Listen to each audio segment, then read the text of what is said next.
Alright, Neil, loved the film, thought it was incredible. Cool, thank you. I have to ask, what was it like working with Peter Jackson? I mean... It was good. I mean, it wasn't as though this was one film that I kind of, I worked on it and then I won't see him again. It feels like, we kind of became friends almost because we worked on Halo for 5 months. So we had a relationship in place that by the time District 9 began, we had a kind of a sort of a shorthand and a really good rapport with one another. Some critics feel that this isn't a South African movie at all. It's an international production that's based in South Africa. Foreign critics or South African critics? South African critics. Okay. Many that I've spoken to. What are your thoughts on that? Well, I mean, I think the audience watching the film, it would be hard to deny that it's a South African film. I mean, it is sitting in a theater watching it. It has to be a South African film. I mean, I don't know what else you would call it. It's not a Mexican film. It's definitely South African. But I mean, the money comes from overseas. Maybe that's what they're referring to. But it's meant to be as authentic to South Africa as possible. Well, Sharlto, you've actually become a bit of a sci-fi action hero in this role. How does it feel? I just had a good time playing the part. I had no idea that I would end up in this film, or how well it would be received as a movie, and people are sort of responding well to the character, which was fun. It's just been an amazing adventure for me, really.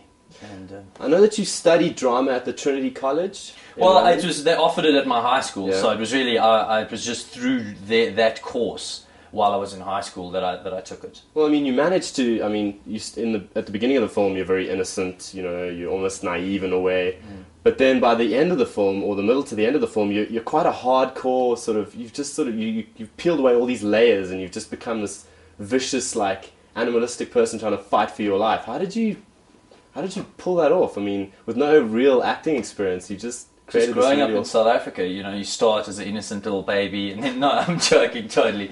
I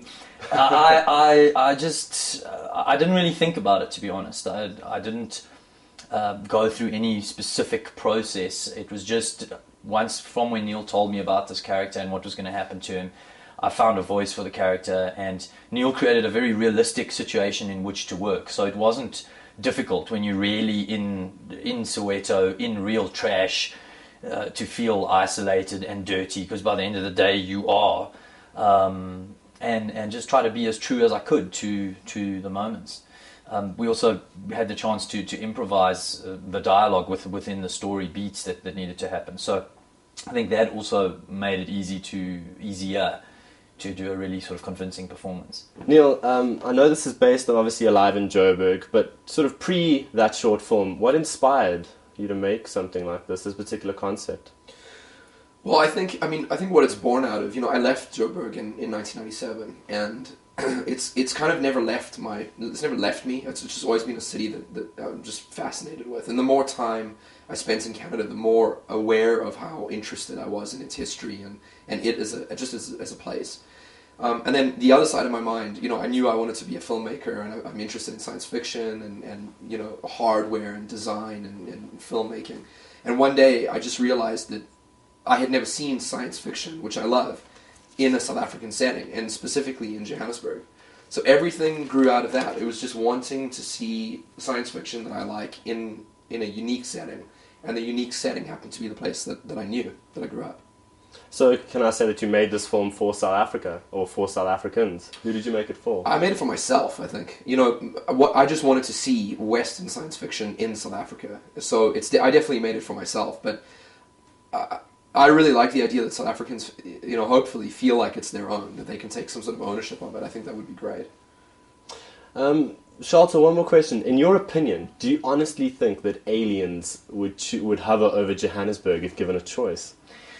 I think it's a complicated question. I mean, in relation to this story, it's not implied that this is their choice. These guys are refugees, and it's like the ship is not functioning anymore. So it almost feels like it's never really dealt with as to whether they. It's more coincidence. It's more coincidence. So I think if these type of creatures had come to the world, these creatures that are in this sort of hierarchy in the way that Neill set up the story, that it was the worker bees of some sort of alien colony, and they're sort of very dysfunctional. They don't, without leaders, they don't really know what to do. They don't.